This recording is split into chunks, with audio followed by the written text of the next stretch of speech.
গ্রামে অনেক দিন যাবৎ সবাই চাইতেছে একটা স্কুল প্রতিষ্ঠা করত, কিন্তু কোনোভাবে অর্থের জোগান হইতেছে না। দেখি নতুন রানীমা তো ক্ষমতা নিছে, রাজদরবারে রানীর সাথে যে একটু কথা বলি সবাই মিলে।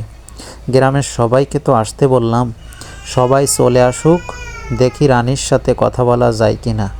রানীর সাথে কথা বলে কোনোভাবে গ্রামে একটা স্কুল প্রতিষ্ঠা করতে হবে। যাই, আমারও তো দায়িত্ব দিছে। এখানে দেখতেছি সবাই হাজির, এই তো রানীমাও তো দেখতেছি হাজির। হ্যাঁ মাস্টারমশাই, কী বলতে চান? বলতে চাচ্ছিলাম যে গ্রামের সবাই চাইতাছে একটা নতুন স্কুল করতে। এখন যদি রানীমা আমাদেরকে একটু আর্থিক সহায়তা করে তাহলে হয়তো আমরা এটা করতে পারবো। হ্যাঁ অবশ্যই, কেন নয়, আমি অবশ্যই তোমাদেরকে সহযোগিতা করব।